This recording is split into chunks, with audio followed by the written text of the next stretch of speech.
Looks like everybody's on the way here, or at least here. Let me welcome you here. We are in the Amplify offices, as you probably noticed, and we're at the meetup about AI and no-code tools. But this is no theoretical meetup. This is about practice. So every lightning talk we will have will be an example of practice. And I think that is something we all are really eager to see. So all of the talks and also the Q&A after will be in English. And I will now start with a little bit about credit, how this event came to existence. It was an idea of Lukáš, Lukáš Vilkus from Amplify. Thank you so much. He also... I just wanted to say hi and enjoy this event. That would be awesome, I hope. So enjoy. And thank you very much for everyone. That's totally amazing. Thank you. Yeah, he's very happy, full of energy, and that's why he's organizing meetups. The other person full of energy organizing meetups is the person pretending to be the photographer, but actually he is the chairman of UX Association. So be careful. Thank you too for organizing this. And thank you, audience, everybody, for showing up. I know this is a very popular topic. On this event, we had a really long wait list. So we will be happy after this is over if you give us feedback. I have news that we will send a survey in a day or two. So if you find the few minutes it is needed to give us feedback on the format, content, or anything we could maybe learn for volume 2, because it seems like this topic is something many people want to hear about. Let me introduce Amplify a little bit. We are in one of the offices around the world they have, and they are taking care of global customer experience. They're providing a platform. They are connecting brands and customers. And they're not only the venue hosts here and organizers, they're also active partner of UX Association. Maybe if we have slides, I'm not sure. Yeah, you can see here, Association of UX. There is a voluntary entry fee if you want to pinch in. And Amplify also, the design team here has a website. I don't know how many of you are in a team that has a website, but this is so cool for me to see. So I recommend visiting. You can learn about their design system, Soul Design System. You can read something on their blog, or you can take a look at their team as well. Meet them there. And now to UX Association. UX Association is a non-profit organization. We are uniting UX professionals across design, research, and product. And the goals are to build a community, to share knowledge, to advocate for good UX practices, and maybe advocate against bad UX practices as well. You can become a member if you want to. There is a yearly fee, and then you will be on our website too, and you will get invites for events like this ahead of everyone else. And yes, we're recording today, but only the lightning talks. The panel discussion afterwards won't be recorded. I would also like to talk about this event in the middle, which is a virtual event. It will be on May 23rd, so it's pretty soon. And UX Association is part of it. There's going to be case studies by Slevomat and Life Sport. And on this virtual event, there will also be Don Norman and Vitaly Friedman. So event alert for all of you. And as the end of introductions, I'm Adina. I'm head of design in Košík. We do e-grocery in Czechia, Slovakia, and Bulgaria, and we will expand more soon, hopefully. And about today, just the practical info. We will start with the lightning talks, which are going to be 10 to 15 minutes long each. We have 5 of them. And then we will have a break. where you can snack and maybe stretch your legs. Or maybe use the restroom, which is by the entry on this side. That's where you find it. And then we will start the panel discussion with 7 experts. We have 2 extra people joining. And then we will finish and network. I hope all of you have a little time afterwards the program so you can meet other UX designers and other people from this event. Questions. If you have any questions for our speakers, during the talk, you can use Slido. If you punch in sli.do/FITI, like from idea to interface, FITI, it will take you to our Slido. And then during the panel discussion, I will be able to ask the question. We do have special guests for the panel discussion, as I said, Jan Peška from Oracle and Luděk Černocký from here, from Amplify. And they're both in very interesting role and working on interesting projects as well. So I think it's a great addition to the panel discussion. So last thing, before we start, as this is an event about no-code or low-code tools, there is also a Czech company, Macaulay, that is working on a tool like this. It is challenging Lovable and other tools. So there will be, on this event, during networking, there will be 2 CEOs, Tomáš Rychlík and Petr Brzek. And you also have a promo code here, and you can try Macaulay yourself. Okay, and that is to that. And with that, I will ask Filip to come here, please. Filip, hello. Hello. Is it right? Perfect. So Filip, how are you today? Good. Perfect. I'm ready. Okay, so as you set up your computer, I will say a few lines about you. So this is Filip Hámek. He's a senior product designer here at Amplify. And he is very hands-on with Lovable. Is that true? Yes, I am. That's perfect. So we'll be talking about how to move away from Figma to validate concepts. And I have a question for the audience. I want to see which one of you have already tried Lovable. Look at that. Very cool. Thank you. Awesome. So I will just leave that to you now, if you're ready. Good luck. Thank you, guys. Thank you, Adina, for the interaction. Thank you, guys, for coming. Okay, what I'm gonna speak about today, the presentation is basically split into 3 sections. First, I'm gonna speak about my journey since beginning of February. I'm gonna show you like 4 concepts I did. And on those, I'm gonna try to persuade why you should maybe start with the Lovable 2 for concept validation. Then, in the second part is the process breakdown. I choose the last project I did and kind of show you my best process right now. And I'm gonna wrap it up quickly with a couple of slides about my current favorite resources. So, okay, let's start with this slide. This is from beginning of February when I become very frustrated with my process. I didn't have much time for both for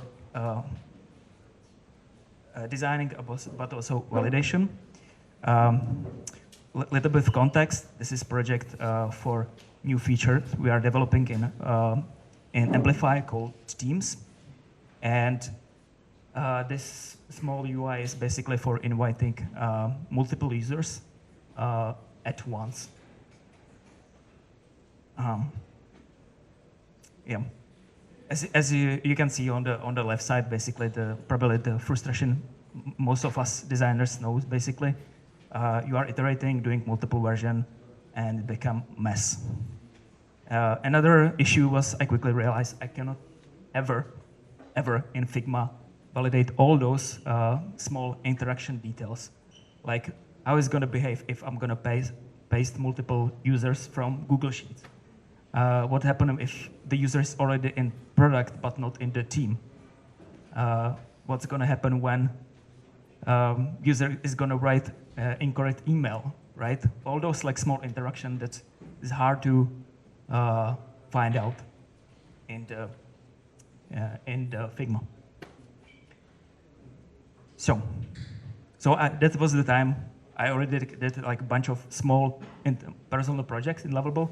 So I thought this is the right time to start also working with Lovable for projects in Amplify.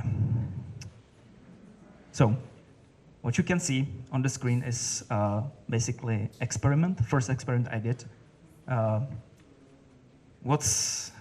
gonna start with like the first benefit, which is obvious, is the time benefit, right? I work on those Figma versions like for at least 2 weeks, right? And I was running out of time to validate one of those. Yeah. So that's the one reason. The second reason, second benefit I should say was kind of unexpected at that time.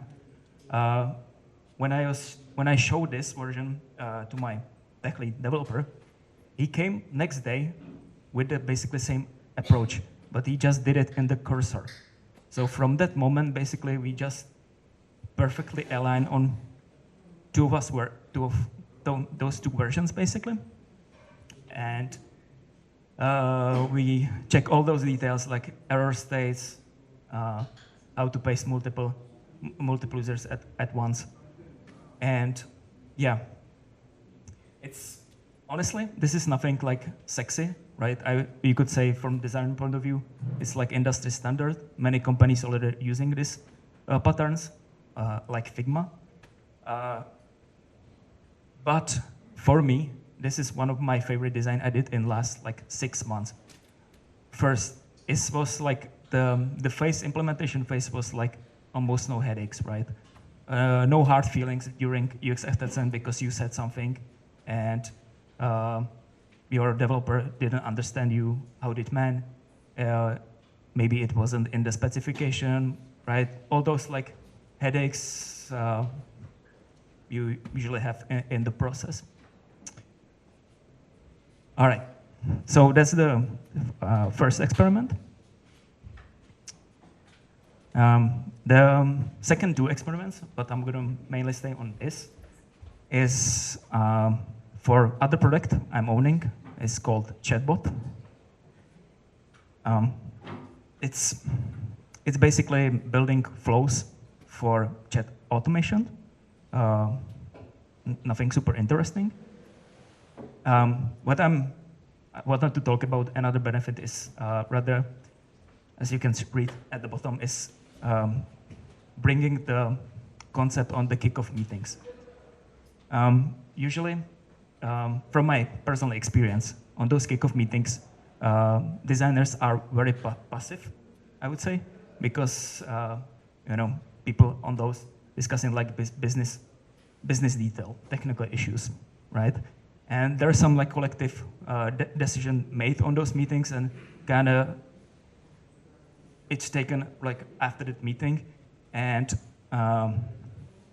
designer usually come much later with like first version of the design, right? But with the benefit of this no-code tool, you can basically deliver first concept right in the kickoff meeting, which is super valuable, and you can be, and as I did on the chatbot team, like an equal partner, and bring those concepts right from the start. And you would be surprised how many like new questions it will raise, and you can like, of course, like bring your perspective on the product. From technical perspective, I would mention that what is very nice, it's not that visible, but the prototype is built on, it's not visible, but it's built on React Flow, which is kind of free software where you can basically build those the flows. What is nice about that, basically our own product is built on that. So if you have enough time, you could technically recreate a whole product in there. So that's the concept number 2 for chatbot. Another project, and another concept I show basically during kickoff meetings. It's basically for chatbot overview. We are redesigning that in that moment. And yeah. With that, I would move for last project I did in basically last 2 months. And with that is probably the biggest one.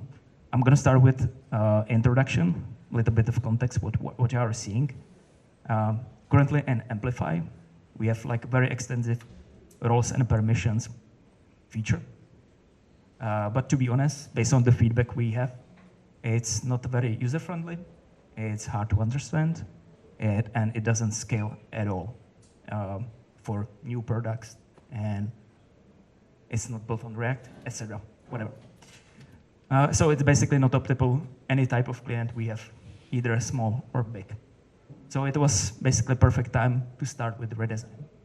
But I knew from the beginning that this huge multi-step, basically, prototypes would take me days, if not weeks, in the Figma. So it was great candidate to iterate it, mock-up it in Lovable. I should say, like compare, like all the projects I did previously, where usually I spend like days or weeks. This took me to the state I was satisfied with, basically in just 1 day. And you can see there is two table overviews, and there's 5 steps with like quite advanced logic, I would say.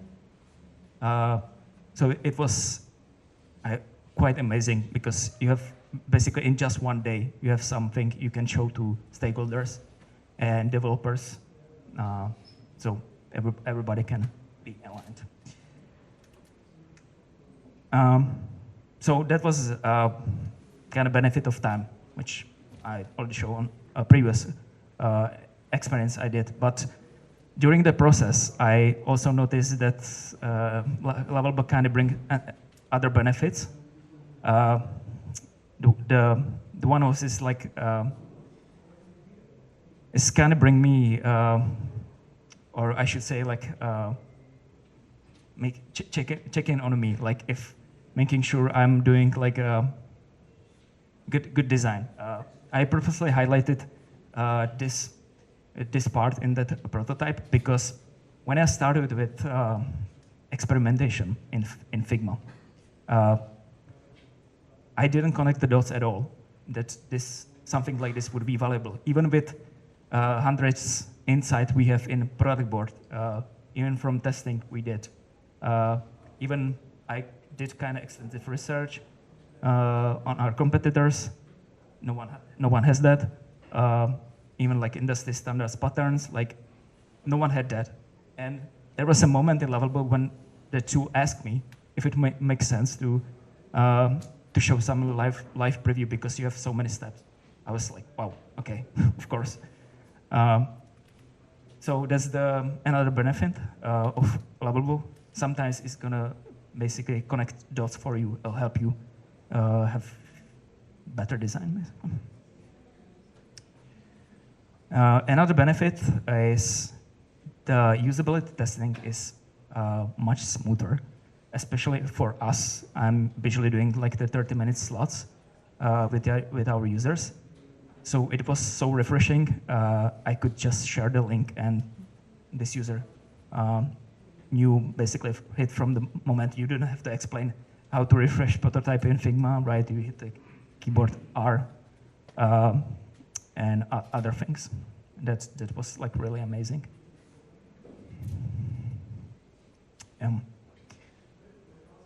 I would say I'm still not like fully sure this is 100% benefit, but I believe that these like very interactive prototype can bring a little bit more relevant data in tools like Maze or Listener. I put this slide there because I just remind you that these tools are actually support testing the live website, which is cool. I did that in Listener. All right, another benefit is this is already the image from the basically design in Figma, which I'm currently working on. But all those interaction components, all those talks with users and with stakeholders over the live prototype, I noticed that some of the issues that would came sooner or later in the process was realized much sooner, like a behavior of the side panel, or like visibility of the primary button. I'm not sure if I would probably catch it up, but much more later, which is very cool. So that's the last prototype I did in last 2 months. And now let's go to chapter 2, which is process breakdown. Originally, I planned to start with a different slide, but I think it kind of makes sense to start with this. That Lovable is not like the magical tool you're going to use for everything. I also bet you didn't expect to see triple diamond on the no-code meetup. The one gripe I have still with Lovable, it's very linear, right? You cannot branch at all. So I would always recommend you always have your vision clarified in Figma first, right? I try to highlight it on that, like solution discovery, always stay in Figma or any other tool, pen and paper, whatever. And once you are quite confident, then go to Lovable to execute your vision. You can basically see what happened with us, right? It started with like quick mockups, some draws, and even some like very extensive visions that don't happen, but it was like a collective mindset for it.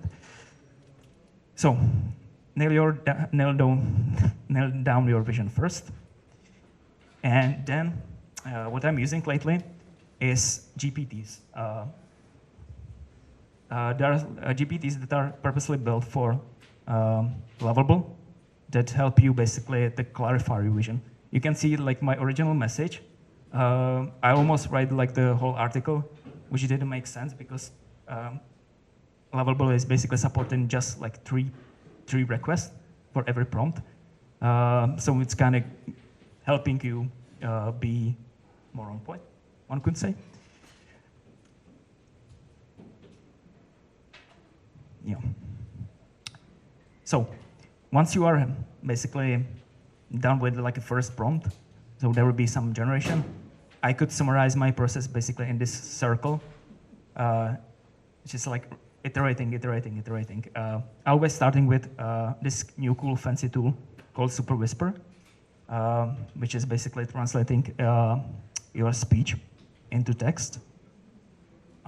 Then I usually use the DeepL plugin for browser, which is like an AI writer body, so you like improve those prompts.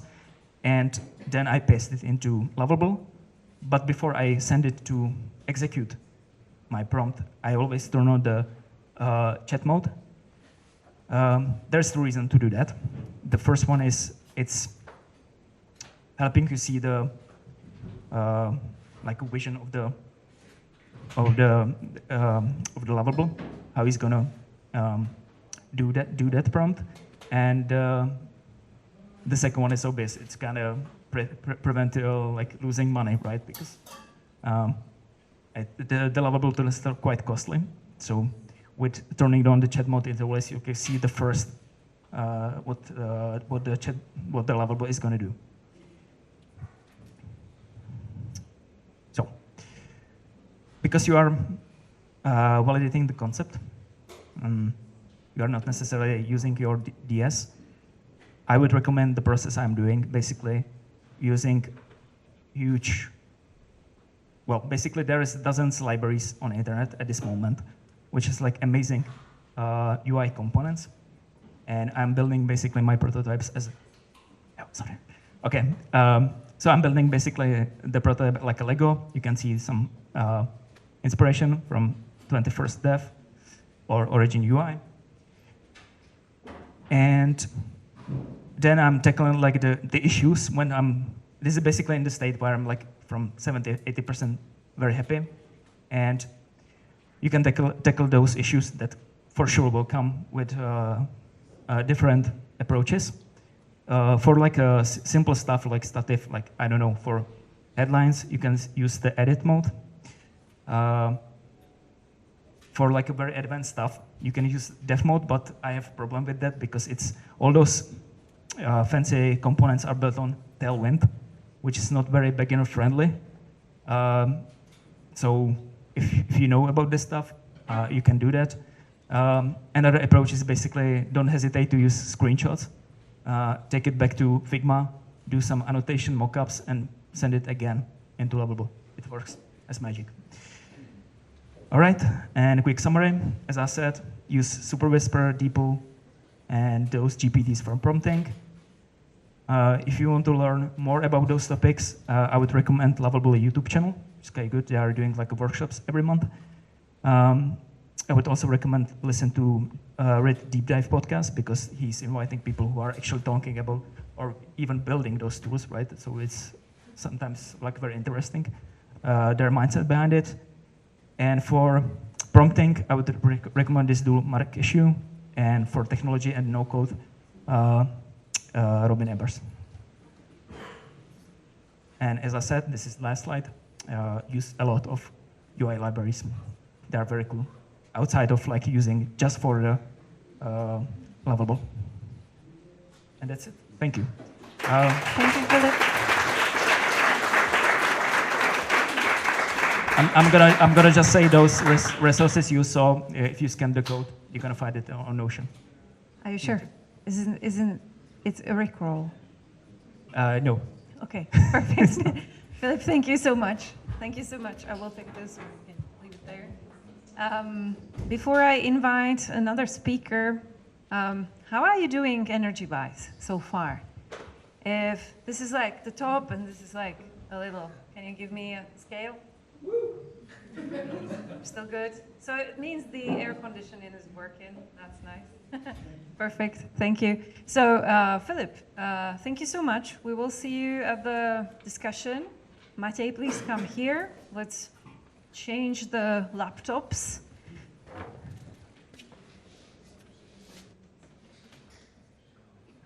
Matej, hello. Hello. Let's welcome Matej, please. It is counterintuitive, but it takes more courage to have a shorter talk than to have a longer talk. And if you're gonna be a speaker, or if you are a speaker, you know what I'm talking about. It's really hard to cram in. So Matej Peca here is preparing his talk.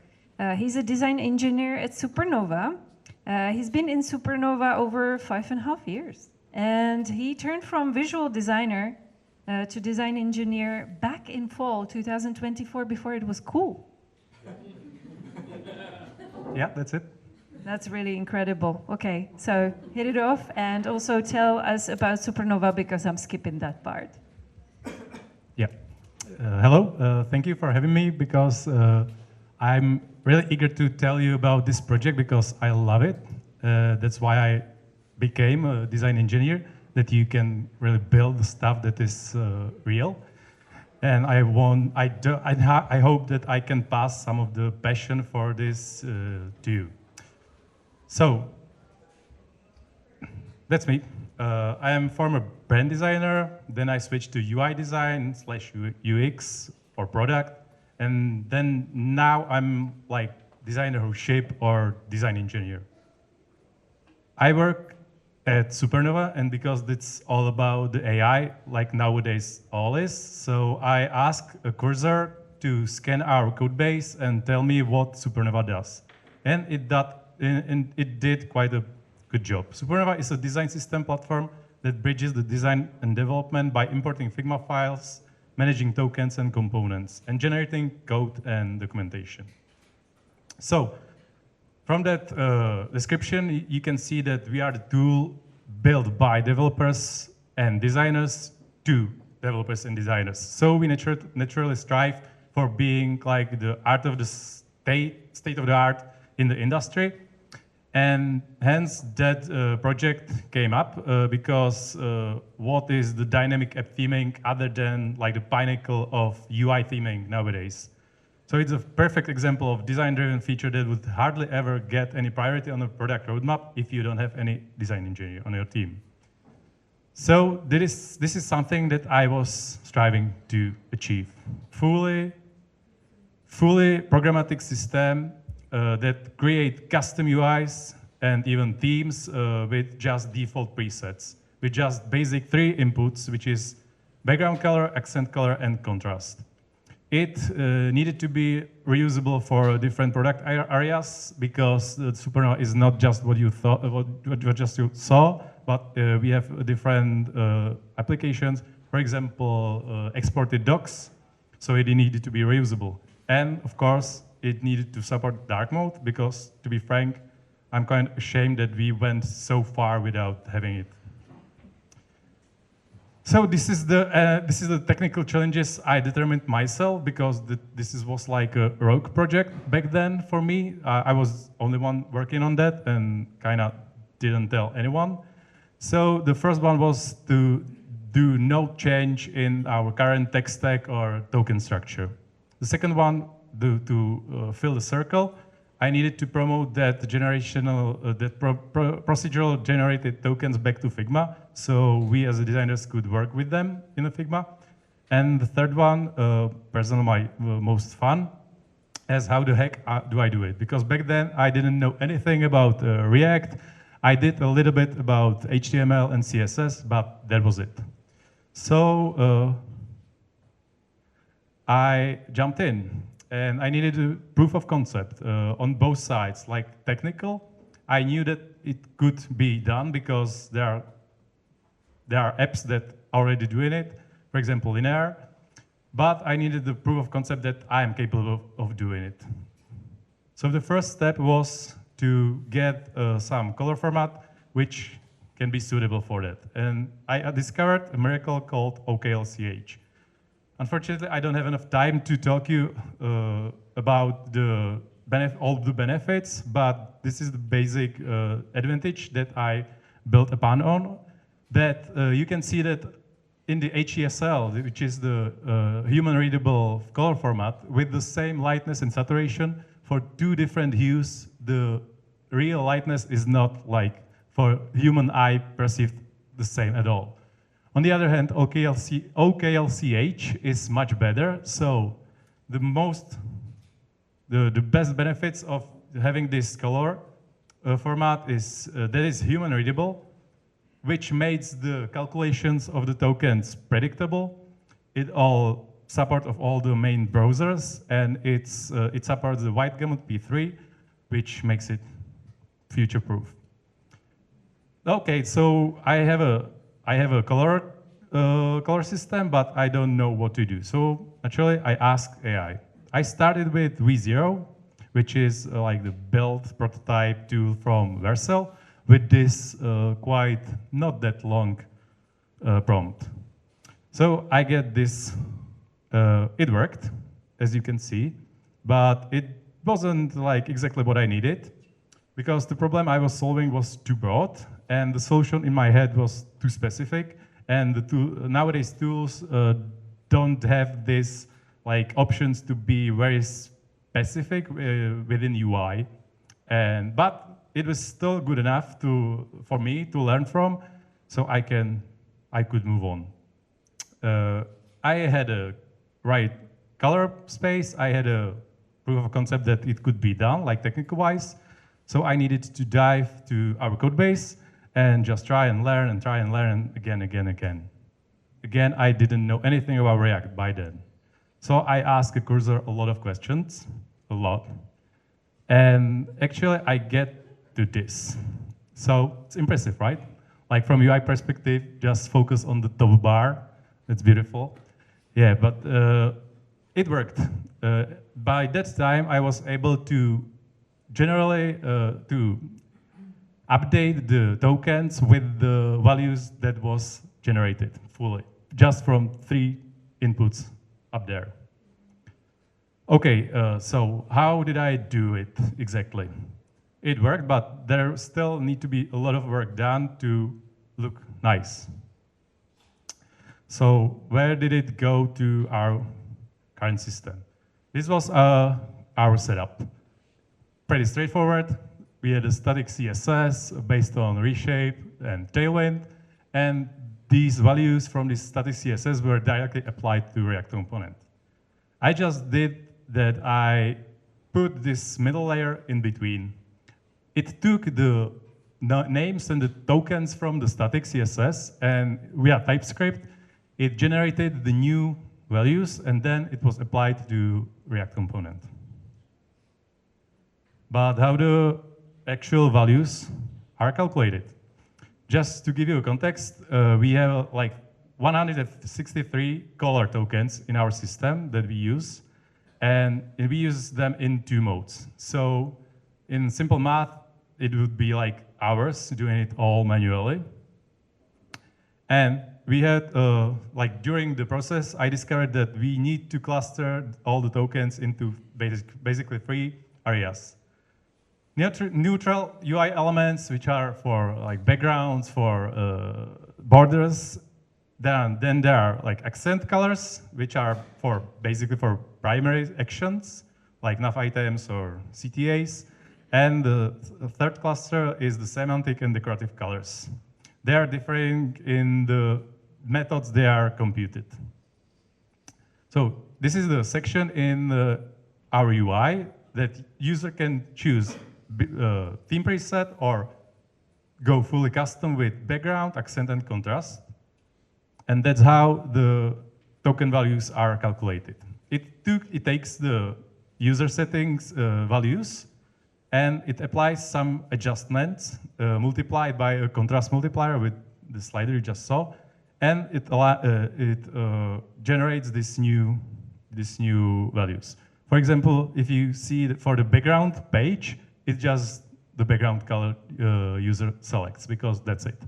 But for example, for foreground neutral, which we use for primer text, it takes the background color and it subtracts the lightness of 1, which effectively makes it like pure black, which is the best one for primary texts.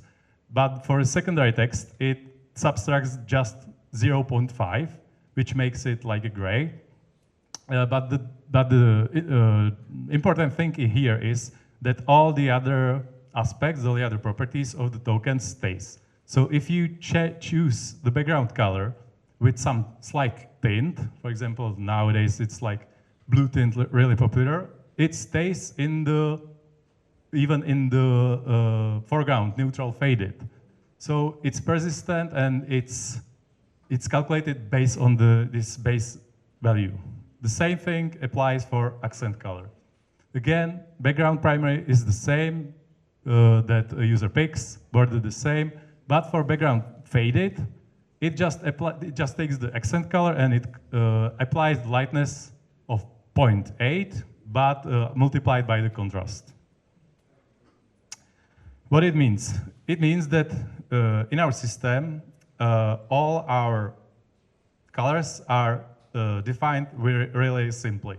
You can see that for a critical one, we have just only the name and the basic hex, and it creates all the whole set of the critical colors. In this case, it's like, I don't know, 7 or 8, both for light mode and dark mode. But it's not enough. That's not at all, because to be a bit more complicated, there's a system we call like modes, and you can use different modes, like indefinite number of them on one screen. So in this screen, you can see that all the primary texts, the Milky Way in the top left, the overview, and even the header in the top right, all share just one color token, but the actual value of that is calculated like separately, so it appears differently. So it makes it really easy to theme even just elements on the screen. What we got from this system? We got basically any number of default presets like for free. You just select the name for the preset, you take 3 inputs, background, accent color, and contrast, and you have a theme. So we got a default light, high contrast mode for light, the same for dark, we have sepia, and we have space blue, and you can go and on. What also brings us that we actually added tokens, but we reduced the maintenance of them, because as you can see, it's really simple to maintain them and to create new ones, which also enhanced the the visual of our app, because before we were lazy and we have just one decorative color for a badge, which was yellow. Because otherwise we had like 9 other decorative colors, so it multiplied by 3, you can know what I'm talking about. But now we have like 10 colors defined in just 10 hexes, and we get like really, really rich, full UI. Also, the accessibility, the color accessibility is handled right off the bat. There's a system that calculates the lightness of the background and foreground tokens, and it applies it like live. We use APCA standard, which we believe is much more closer to human eye than WCHG. I said that the OKLCH is a miracle. I still believe it, but there are still some caveats that you need to handle manually. For example, all the semantic and decorative colors works nice, but we weren't happy with the yellow tint. So what we did, we literally told the system that if the color hue is from 85 to 100, which is the tints of yellow, just apply different lightness than for other colors. So the system is great, but still it needs some manual polishes. Then, to close the loop fully, we needed to sync the values back to Figma, because it is fully generated and Figma doesn't have anything like that. So the problem was this. We had the tokens variables in Figma, and we had like tokens, CSS variables in the code. But they're quite a different structure. We needed to add the mapping layer, which translates both like the structure and also the values.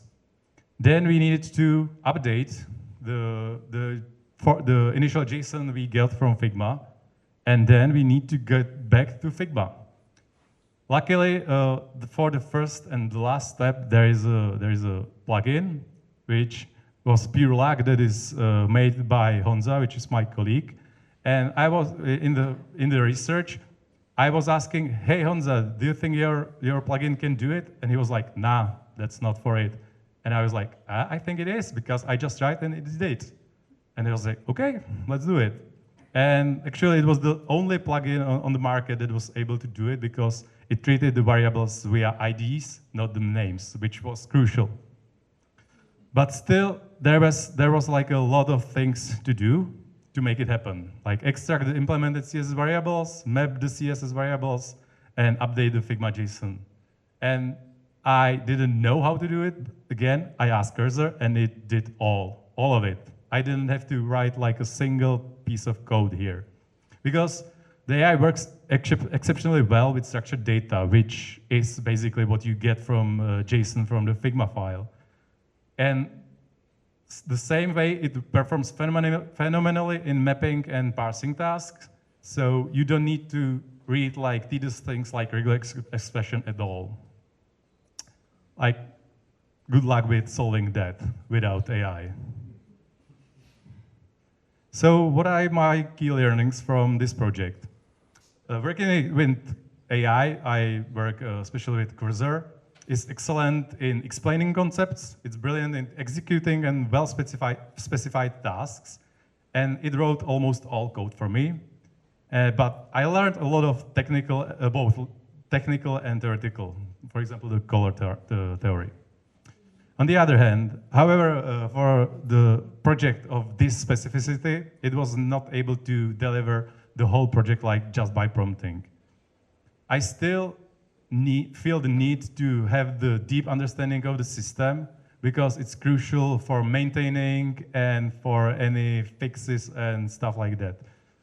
And also, a skilled developer needed to be there for me, like on the end phases of this, because we needed to get to the production, which I kind of got to this point, but it was not fully aligned with the code base we had. So I would just finish it with this. Just go and try, because it's never been easier. And it's great to create something real. As a designer, I think you know what I'm talking about. It's not just a prototype, it's a working thing, and it's just fun. Thank you.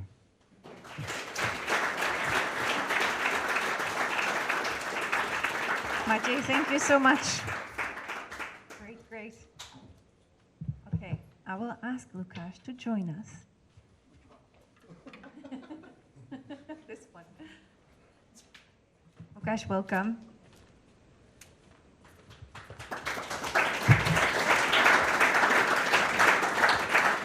Hello. Hey there. Perfect. So I will just use the few minutes to tell you about Lukáš. Lukáš Peter is from Too Fresh. Now he's a CEO, but I know he's a very talented designer, extremely diligent and talented as well. So I think we will be looking at something very interesting. And you've been in Too Fresh for almost 20 years, is that true? 24. 24? Oh my goodness, my calculations are wrong. Damn LinkedIn. 24, that's almost quarter of a century. How do you call that wedding if you have 25 years? Old, boring, and slow. I hope not. Okay, I will leave it to you. Please welcome Lukáš once more to...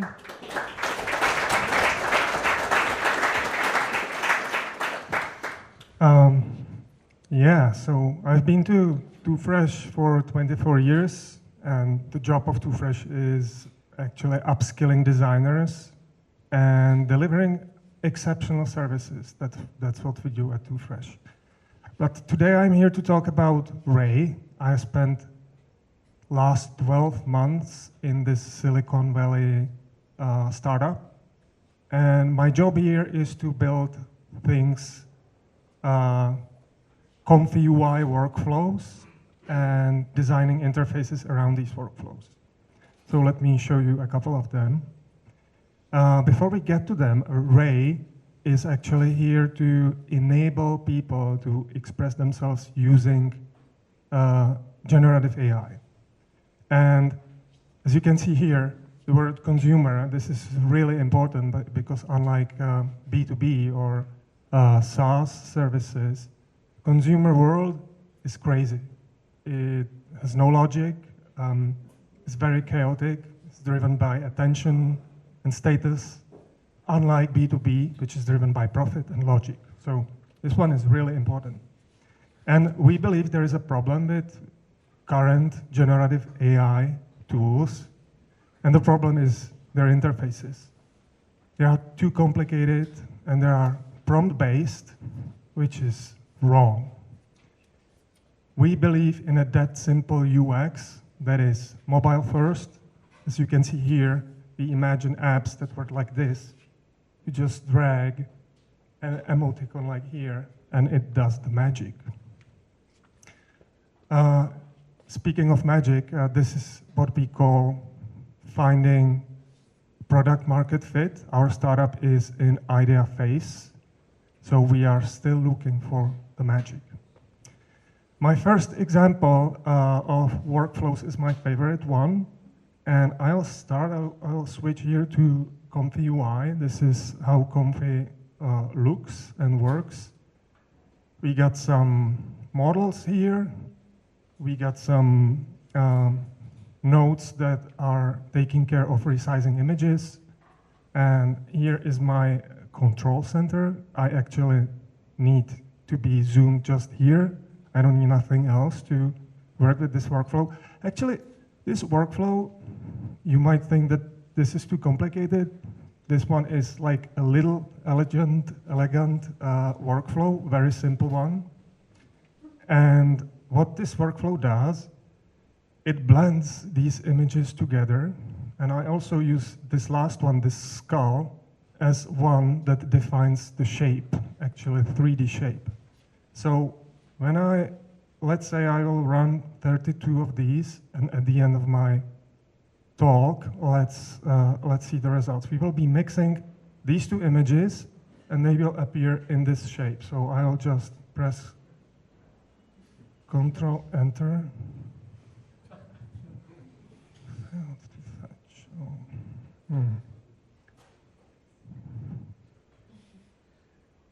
Well, this is pure Comfy UI. It just didn't disappoint you. This is how it works. You just maintain that shit all the time. Okay. Blending is my favorite workflow. How it works, it does things like this. You take these two images, and it can make for you things that only AI can actually do in a fraction of time. I did one experiment with that. I made a shoe a day. We used shoes as a canvas. And this one was celebrating new Nintendo Switch that was just announced. And here we were combining together this iconic shoe, Adidas Superstar, with Nintendo Switch 2. These are the assets that are actually blending together. We are using these depth maps, we are using the original shoe, we are using these product details to make such a shoe. And here you can see amazing images that it does, that just this Comfy UI spits out, that is a great source of inspiration that drives what you will do with that. And here are some other examples. This one is celebrating an anniversary of this ecologic catastrophe in Mexico Gulf, not America, Mexico Gulf. This one is celebrating a falling ship of Elon Musk, I believe in Texas. This one.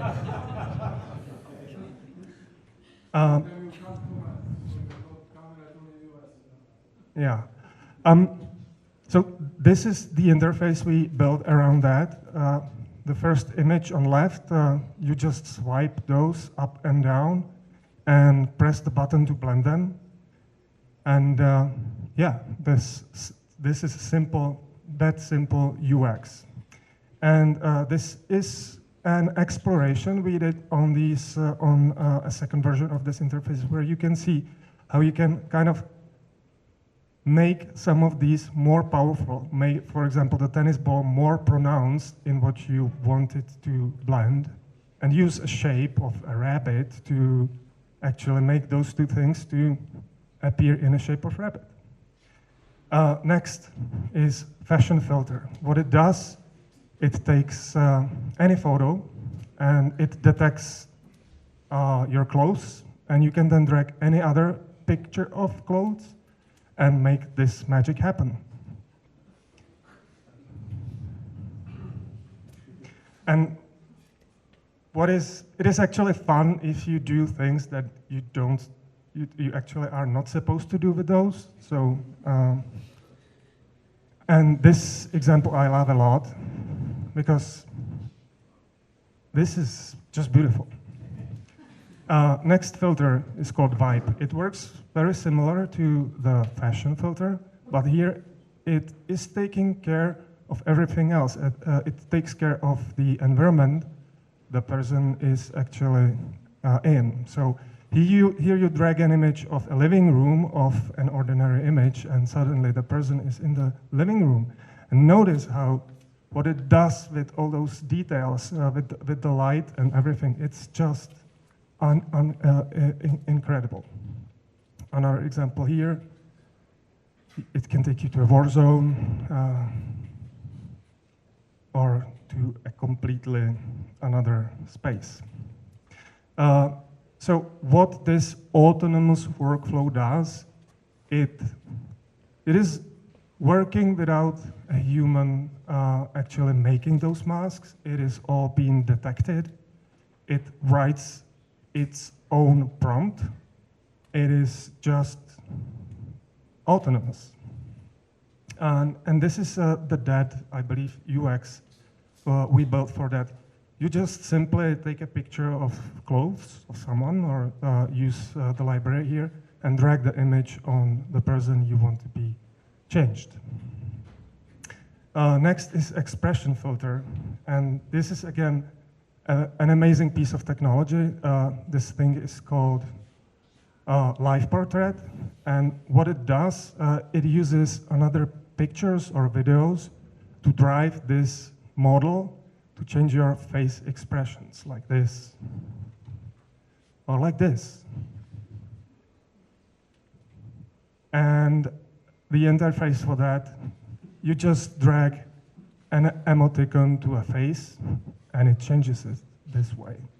Or we did this experiment where you can dial how much you will smile, like this. Or imagine this tool, where you can just drag with your finger and change how the head is rotated and where the person is actually looking. Or you can literally just close your eyes by swiping up or down.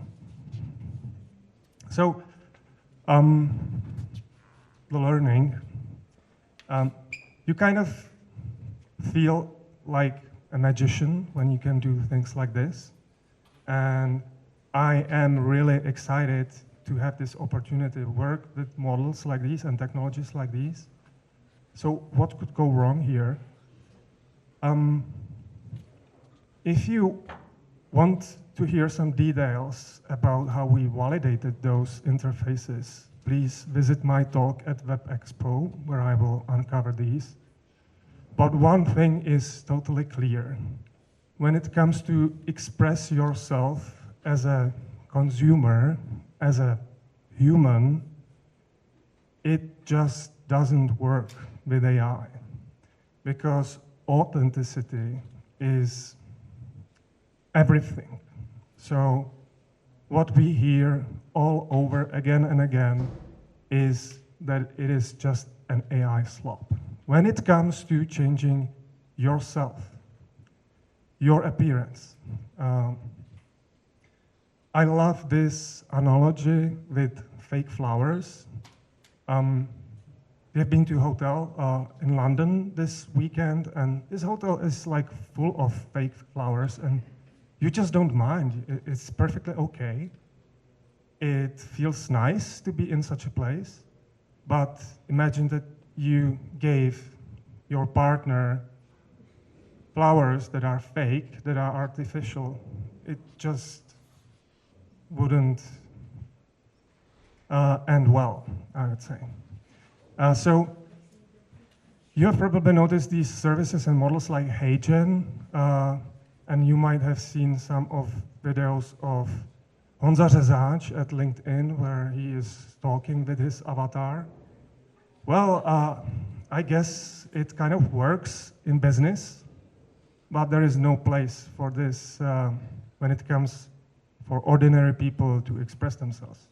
It just doesn't fit, like these fake flowers. So what is the lesson for us here? We will probably need to move from messing up with real appearances of people and move somewhere else to something that is more abstract. I don't know which of you have read this book. I love this, Understanding Comics. The point here is that it is psychologically, it is much easier for people to project themselves into something that is more abstract than to something that is very realistic. By stripping down an image to its essential meaning, an artist can amplify the meaning in a way that realistic art cannot. That's the insight here. So we are cooking something else now, and just catch me if you want to know what we are cooking right now. So come to see my talk at Web Expo, and also don't miss Milan over there with his Mentor Cafe, also at Web Expo, and please come also. You are all invited to our party at Web Expo. And at this place, I was supposed to show you what my workflow did, but unfortunately, it's not working. Thank you.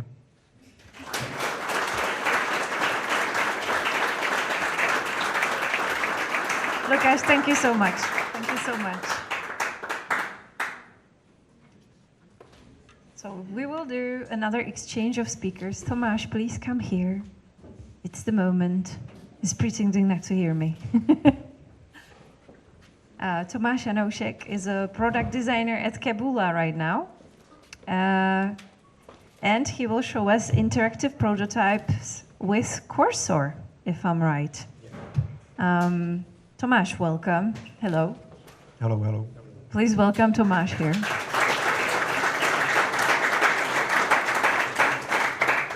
Something about Kabula, a little bit. Kabula is a self-service data operations platform. And what they say is build and deploy data apps in minutes. I think that sounds awesome. Tomáš has been there for 3.5 years, and he has some history here with Amplify. He was here back when it was still Social Bakers, if I'm right. Yeah. Okay, Tomáš, it is yours. Yeah. Thank you very much. Welcome, everyone. And like Adina said, I'm Tomáš, and I work at Kabula as a product designer. And today, I'm going to show you how you can use Cursor as a prototyping tool. But before I start, it's a question for you. And basically, if you know the Cursor, it's good for you. But if you do not know, don't worry, I will show you everything. It's pretty easy to understand.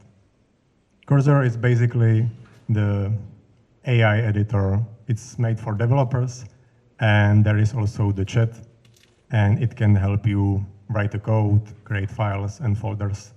In this example, on the left side, you can see, in my case, it's the design system itself. You can see the files and folders.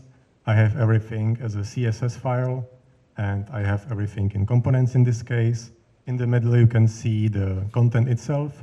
In this case, it's README of the design system. And on the right side, there is a little chat window, and that's where the magic happens, basically. You can, like I said, you can create files, folders, and you can also enable YOLO mode, and it does everything instead of you. But this part I will skip today. But let's start from the beginning, why I even wanted to try this workflow, because it had few reasons. The first one is, in our case, slow delivery. We want to be faster, and when I was playing with the Cursor in my free time, I thought maybe this is a great opportunity to speed things up a bit. The second point is, we already use Cursor at Kabula a lot, from product to developers. We use it everywhere, every day, or at least me, I use it every day. And using it just made sense for me. The third reason or point, it could be great prototype playground, let's say. if someone got an idea, they can quickly build a mock-up or prototype with the styles you want and with the components you have in Figma.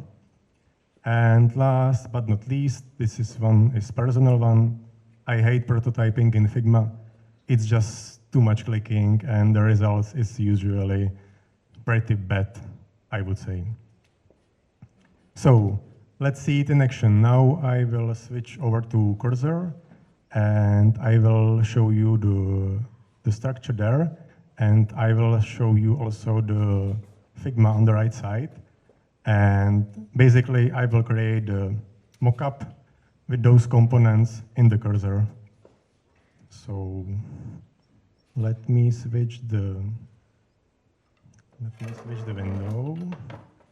So yeah, this is the interface I was talking about. As you can see, I have few folders, and I have also already built a few components. On the top, you can see the rules. The rules are basically the key to success. Each component should have own rule. And basically it says to Cursor how the component should behave. For example, if I open the checkbox, everything is written here. There is also example. And based on this, the Cursor always use this rule when I generate new design. So that's pretty much it. And if I click, I will, for example, switch to checkbox, it basically the component itself, and it takes the CSS, it takes the rule, and it will create the design. Because I have more than one component and more than one rule, I can easily create the whole website. As you can see here, in the Figma, those components I have built in Cursor. You can do it, I think, in one day if you want, but I have one tip for you. If you wanna try it, I would start with the tokens itself, because you have to first define the tokens and then you can build the components, because you are already using tokens inside the component. So in my case, I can open this widget, and here you can see I have all the tokens ready, and I can start building the design system. When I'm in Cursor, I can open the token section, and basically those variables from Figma I have here, and I think based on this, I can start designing or I can create mockup with my styles. You can see some spacing, you can see the type of font, and so on. So maybe I will start with the example, and then I will show you what is under the hood. So I will start new window, or the new chat, and we're gonna generate some example, because I want to use pretty much every component. I would like to build some dashboard, for example, for HR department, because it will be using, or I hope so, it will be using the top bar, it will be using the overview card, it should use some kind of tab, and it should use the card itself. And of course, it will be using those headlines, because I have everything. Basically, you have to, it's a bit complicated at the beginning, because you have to define everything before you start generate something. But the more examples you have, the better are the results. So I can type, I would like to create a HR dashboard. So I forget to mention that I am using Cloud 3.7, and I also have a thinking model enabled. Oh, sorry, it's not here, but as you can see, it's already generating design, so good step. And in my rules, I have defined that every design I generate, it will be in the root folder. So in few seconds, there should be my file with HTML and CSS styles. And it will be reading my rules one by one. I think this one is very important because it basically says how everything should behave. And also the design system overview is very crucial because there is basically like key libraries, etc. So you have to always check it as a rule type always. And it generates something, so I hope it's working. And in the meantime, we can switch to Figma. And I can also show you how you can define the component itself. If you have variables, I use the CSS variables generator. the naming is pretty straightforward. And for the component itself, you can use the dev mode, but the dev mode is pretty lame. I am using this widget, this plugin. And when I click, for example, on this button, I can see the button HTML, which is basically the example. And here, if I click to styles.css, I can see the CSS itself. So when you have defined all the variables, you can say, hey, cursor, I want to create button. And if you copy and paste this text, it should start working. But because, as you can see, I am using the variables in my Figma, it's also showing the variables here. So that's why it's important to start with the variables first, because they are basically part of the component. So we can switch to cursor. And yeah, like I said, I have html, and as you can see, it should look like it's working. I can see that it's using my dependencies.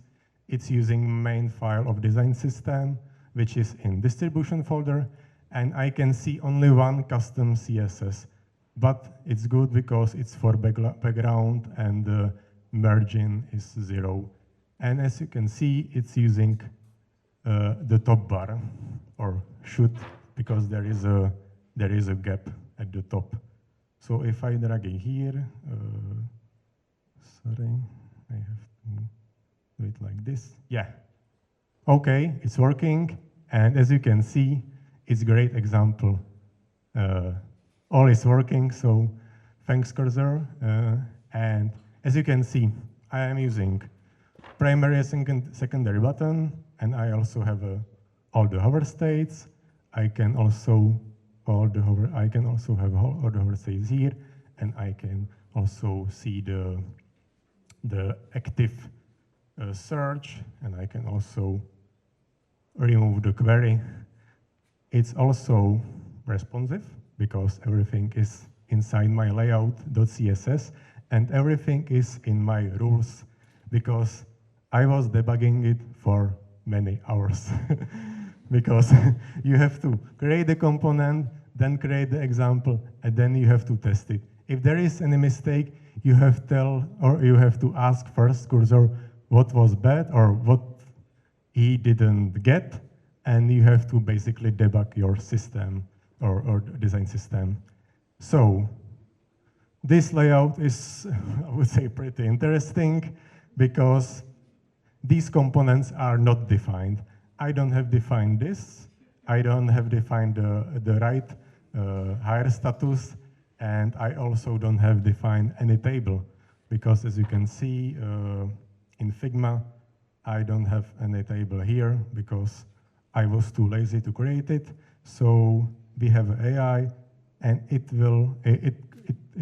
created by AI. So I can now tweak it, and I can say, hey, I want to see some avatars or photos, or you can create a component itself for the table, and you can say, hey, I want to reuse the table in my example. But I don't like the fact that it's top bar and it's not sidebar. So let's tell cursor to use our sidebar.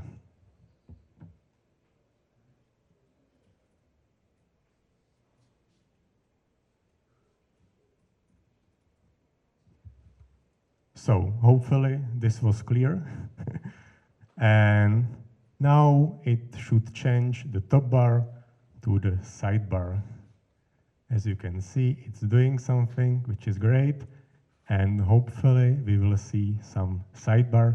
And of course, we should see this kind of sidebar with the Kabula logo for our HR dashboard with this photo placeholder we are using in Kabula. So let's check the cursor. Okay, it's still doing something. And you can now tweak it so many times. For example, I can say, instead of this number in the trend section, I want to see some kind of label or badge. We can try it after he fixed my issue with the layout, because I like sidebar more. And as you can see, in this case, the top bar doesn't make sense because there is no menu, or there is on the right side, but it doesn't look good, and you cannot switch, for example, from dashboard to another section. So yeah, I can see in this preview on the right side that it's changed. The margin from the top was, oh sorry, he's too fast. I can see on the right side in the preview of the code, there was a switch from top to left. And if I refresh the page, I should see the sidebar. Like I said, I have this placeholder from Kabula. I have also the Kabula logo. I know it doesn't make sense, but it is what it is, and it's working. Now I want to create, for example, let's write this. I don't like this. It's hard to visible, and I like the label more. So let's use, we have to ask him, or we have to tell him to use the badge.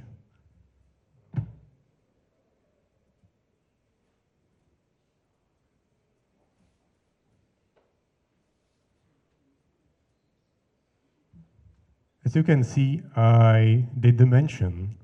It's like on Instagram, you can mention something, and I mentioned my component badge because I want to be sure that it will be working. But when I'm playing at 1 a.m. at the morning, I don't care, and it's usually working. So now it's changing our trend, and it will change the card overview, and there will be, instead of a number, there should be green, green, and red trend, and on the last one will be also green, hopefully. And I can show you also the component itself and how it's defined. Yeah, so this one, there is some description. I didn't do it, it's made by AI, but I guess it's from the, when I was debugging it adds some text to make it better for the next pages. When it will be finished, I want to also create the login page with some animation, and then we can wrap it up because I have only a few minutes left, I guess. Because we can sit there for a long time, and maybe we could also build it, or let's say we can push it to Vercel on production, but let's keep it like this. And I can see that it's using our badge. Oh, so it's super nice. I'm joking, but it's working. I mean, I don't like this. I don't like the fact it's using the two-row setup, but never mind. The badge is there, and we can move on. I want to now create a login page for my beautiful HR dashboard.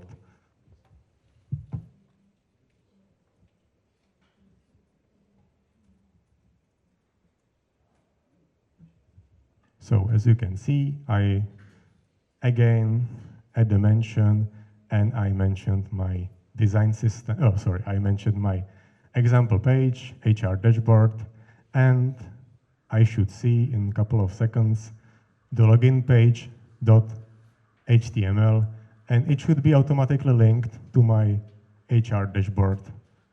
And I think there should be some kind of card with the logo. Yeah, it's already done, nice. It's faster than before. Okay, so I have a nice, I have a nice login page with the email, password, and remember me. As you can see, all is working. I have a hover states, I have active states, and I have also focus state. So let's try to log in into our application.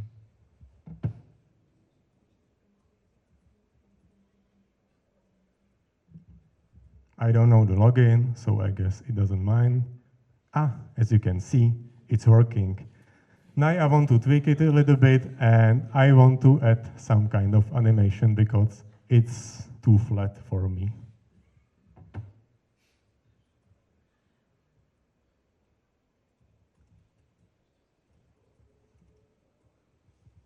So I am using fade in animation. It basically means it will be from 0 opacity to 100 opacity, and it should be nice because it's close 3.7, so he should do it. This one is pretty easy one. As you can see, it's also, it's only applying to my login page. I don't know why, but maybe he will now apply to the second page. Yeah, it's working, so he's smart, and he basically applying this change to both sides because it should be unified. I'm not sure if I have this in my rules because I didn't write any line of the code there. Maybe I just deleted something. So let's try, oh, we don't have a logout.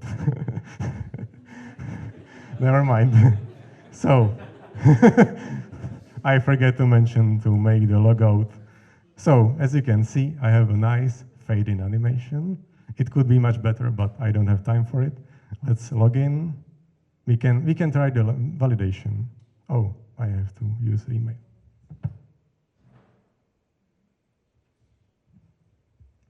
I can click on remember me, and oh, it's still generating the fade-in animation. So let's wait a few minutes. Sorry, Adino. I am trying to do my best. And okay, I can see it's there. So okay, now it's working, and we have a fade-in animation.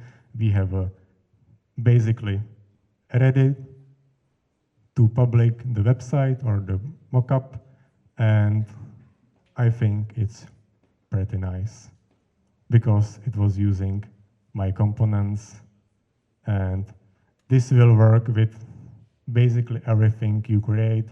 You have to start with the sketch file. You can define, or you have to copy the tokens to the cursor. Then you have to define the components, and it will generate basically everything you want because you are telling to cursor what you want to do with it, and the rules are basically the key to success. The more examples you have, the better are the results. So I think it was enough for the demo, and I can switch to my presentation. So let's wrap it up with some pros and cons, why I think is good and when it's working great, and why I think it still use Figma, the better option. Pros, rule-based setup. Like I said, you have to define the rule for every component, also for the layout itself. The more rules you have, the better are the results. And this is great because it's not lovable, because this will generate basically the design you want, and you basically shape the layout itself with the rules. Fast prototyping and brainstorming. because the cursor knows how what do you want to do and how the code base looks like. It's great for brainstorming and prototyping. You can do, for example, A/B testing. You can have two prototypes, and it will tell you, for example, which version is better based on code. And the last point is great for fine-tuning, like I was showing with the animations. It's great because you can fade in animation, you can play it with the opacity, you can play with the hover states, and you can also, for example, create a dark mode very easily.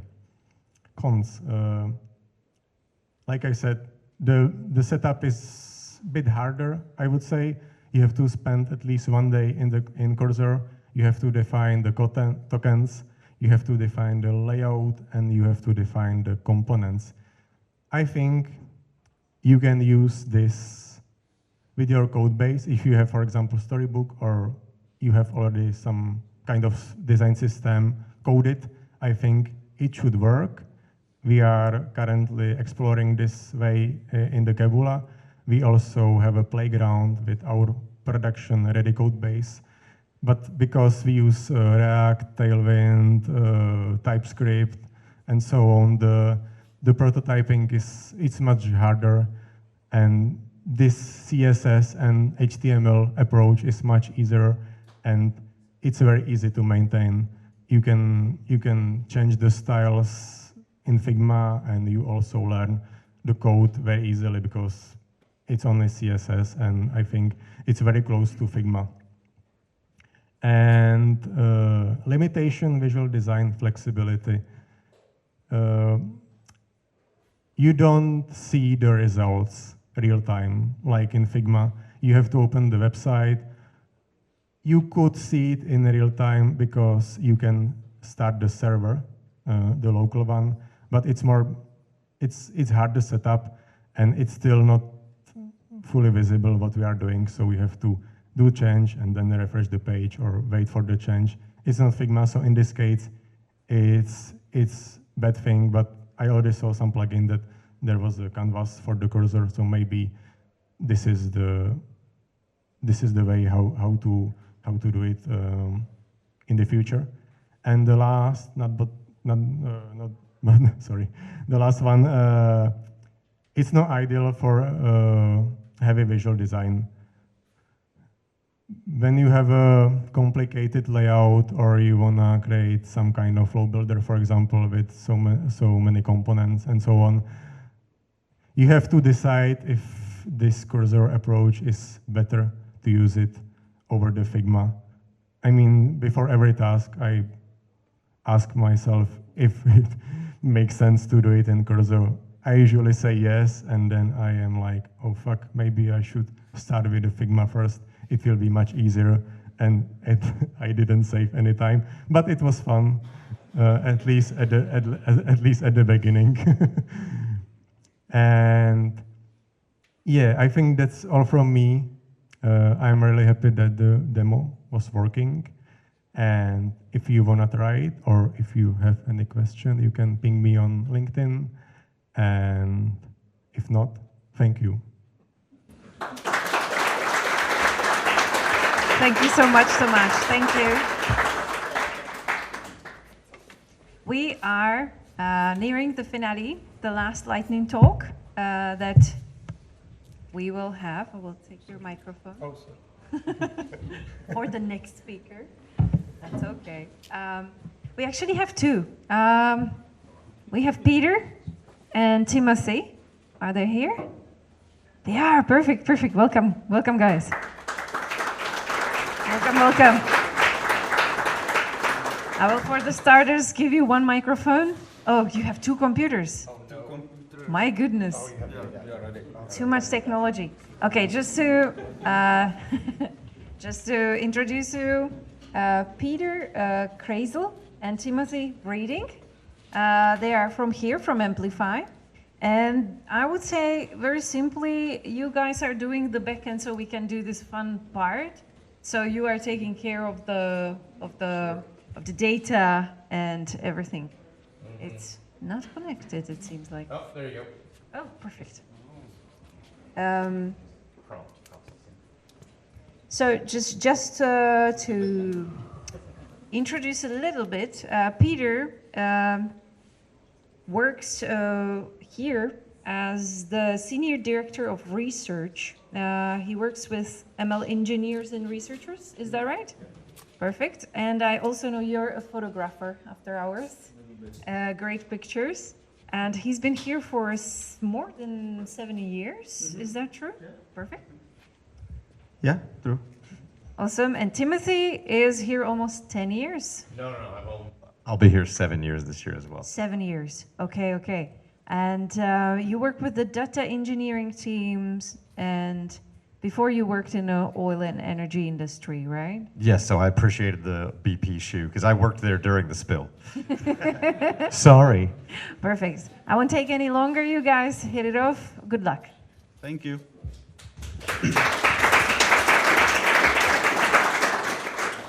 So there was a comment that one needs to be brave to do these short talks. So I think I feel quite brave today. And even more, we decided to split our short talk to 2 pieces, so please bear with us. Can people raise hands if you ever heard about MCP, Model Context Protocol, or even built your own? Cool. So then we can wrap it up and have some food. But basically, what we are seeing more and more these AI applications, assistant chatbots in our design tools or IDEs, cursors, and they are more and more powerful. But for them to have them really helpful, they need to be aware of, let's say, our world, meaning our data, our systems, our processes. And I still think about AI as an intern. They can be really brilliant and smart, but we need to give them right context and right tools to do the job. So before MCP, Model Context Protocol, traditionally when engineers wanted to connect AI application with the tools, we had to basically build custom connection, and say we have M applications and tools, we need to do M times N custom integration. And this is actually a place where MCP, Model Context Protocol, introduced by Anthropic end of last year, comes in. And the idea is really simple. MCP is a standard. It's open protocol designed basically to make it easy. And people quite often refer to MCP as a USB-C for AI applications. Engineers probably don't like it, but yeah. Anyway, regarding the structure, it's a relatively simple client-server model, and we basically have AI application like our Claude desktop or something like that, and it communicates through MCP to the server. And then we have server, which is basically nothing else than just the wrapper around your specific external system, and it can be your API, your database. Tim will show a couple of examples related to Jira database. It is as simple as that. Really, don't you wouldn't find anything more complicated there. And what's interesting that each server can expose some artifacts, let's say, and most important of those artifacts are, let's say, tools. These are basically the actions that AI tool may decide to use, and we can imagine it as one of the tools can be send email, or the other one can be, let's say, give me the last 10 messages from particular Slack channel. So this is what we are going to enable. But MCP server can also expose some resources. They are typically data or content used by the application, like some files or stuff like that. and they can also work with the prompts. And we can imagine prompts more like the templates. So let's say, and they are defined by users. So let's say one of our tools would be summarize email, so we can prepare template or prompt for making it even better. So this is really in short, super simple. What are the benefits? We have standardized interface. When I was mentioning to m times n different variations, using MCP we can basically switch this to m plus n, which is like significantly smaller than the previous number. We can, using MCP, we can significantly accelerate AI application development. And what's probably like super cool these days, it's sort of road to autonomous agents. Although, be careful, this road can be quite bumpy, but we'll see. And I need to mention one like few slides or few lines about the security, because this is something quite important for me, and it's quite crucial for, let's say, non-engineers to consider it. Initial version of MCP did not contain anything. They recently added authentication, which is great. But still, like the main concern we have in this kind of applications is something that's called prompt injection. If you don't know what it is, please either reach out to me or find it on the internet. It's like super simple but quite important. And definitely don't use MCP servers you don't know, or if you have your engineers around, ask them to review it and stuff like that. Pretty common stuff. So, to wrap it up, I have just like 3 last bullet points. MCP is quite valuable. We are hoping it's kind of like step towards making our AI application truly useful. There are a bunch of benefits. It reduces integration complexity. But please be aware of the security. And that's it. The last one, I put together a couple of links and tutorials to MCP if you are interested.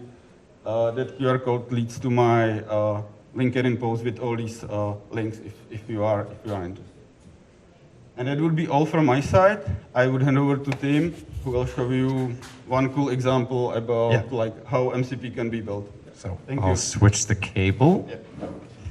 All right, and now I gotta navigate. Okay, let's wait till this loads. I'm a data guy, so I'm using a come on. Oh, yes. Woohoo! Okay. Okay, so I'll be quick. So I built my own MCP server. Why? I mean, there's the Richard Feynman quote, right? What I cannot create, I do not understand. Again, I wanted to understand some of the security concerns. I wanted to just understand the protocol and all those things. So I just decided to build a Jira MCP server, right? Why? Because I'm in engineering management. Jira is like the sort of love-hate thing that we all have to deal with. I know the APIs and the data model very, very, very well, because I actually reverse engineer all the data into time series data for our internal analytics. And as Filip kind of mentioned earlier, as far as like changing the way your teams have discussions and the flow of sort of how work unfolds, especially within kind of a more than one person setting, I think will change quite a lot. So yeah, I built this. I built it in 10 days. I restarted the project twice, completely from scratch, completely written in Cursor. Some of the code's probably uglier than I would accept if I hand wrote it. It's about 5,000 lines of production code and about 55,000 lines of test code, because Cursor is extremely verbose sometimes. But I did end up publishing it on the 10th day as a public package. And it's kind of cool. So for the complex flows, I imagine kind of an old school text-based RPG, and I'll kind of show you that here. because sometimes you want to leave certain things for model interpretation and sometimes you don't. And I'll show you that. So first off, you can load this in Claude and, oh, I'm going to lose this. Let me copy that. So you can just ask it like a simple question, right? And I said, you know, for the DET project in Jira, could you please list the epics? Now, this is the MCP server that I wrote, and it kind of goes through some, you know, iterations, and then, you know, it wrote this little thing here, and then it gets a response, and then it takes the response, which, by the way, one Jira issue is like 2 kilobytes. It's like insanely long. It's a massive amount of data. And it just said, hey, you got these 3 issues on the next sprint. So just one question, sort of gives it back. You could go really, oh, by the way, this is actually, I'm sorry, this is the epics. So what it kind of had to do was it had to go and find the issues and then find the parent issues. So it's a really good, from my perspective, to summarize kind of like the higher level efforts going on. But it's that simple. I just wrote kind of one sentence.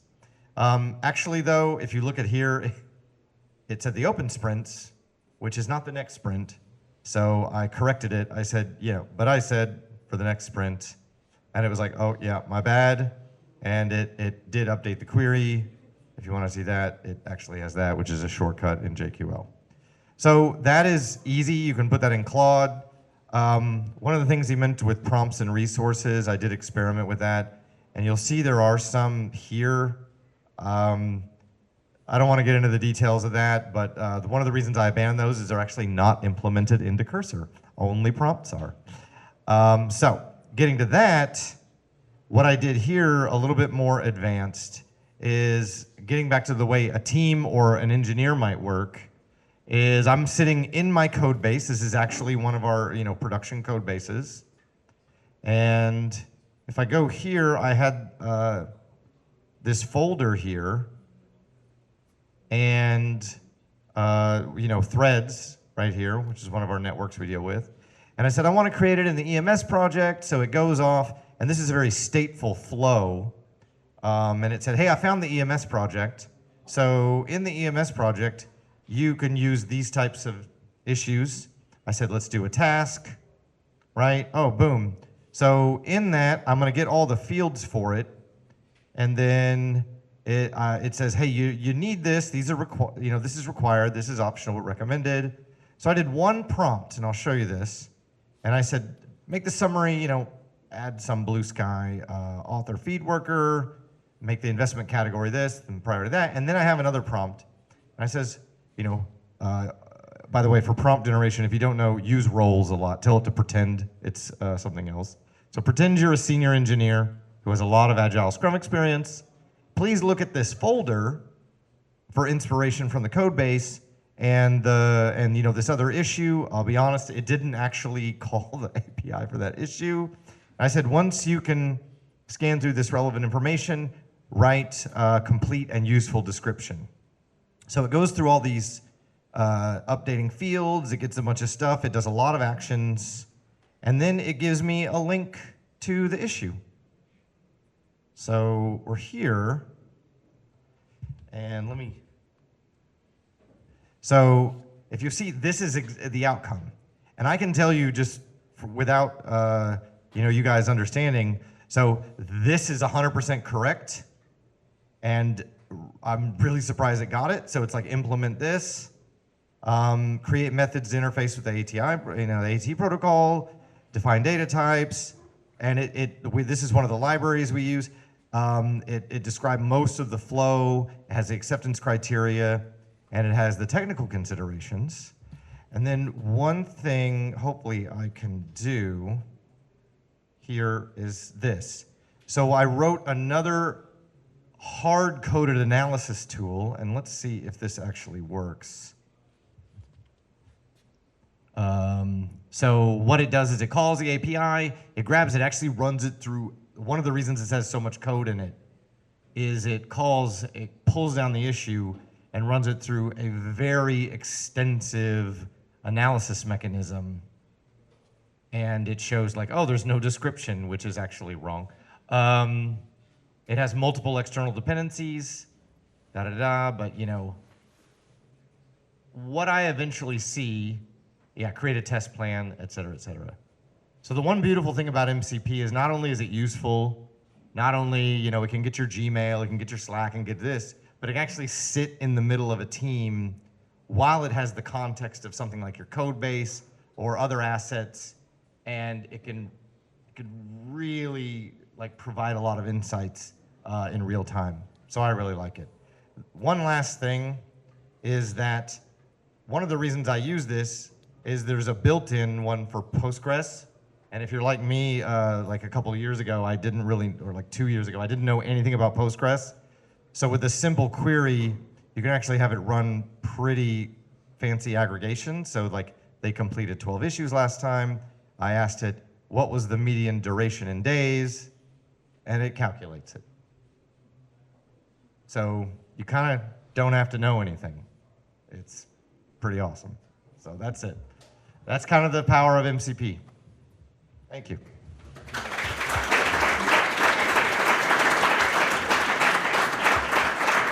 Timothy, thank you so much. I think there are people in the audience who are fighting with Jira as well, me included. So maybe I will download that from NP servers. So, all right. We still have the panel discussion ahead of us, but now it's time for a break. We all need a break. So please take a 10-minute break. Please come back if you can. It's going to be a great discussion. We still have 2 people joining us. Honza Peška from Oracle, where he's the director of UX, and Luděk Černovský, VP of Product here in Amplify. VP of Product Design. And I think it's going to be worth it. So if you have the time, please stay. 10 minutes break, and then we will be back with the whole crew. Thank you.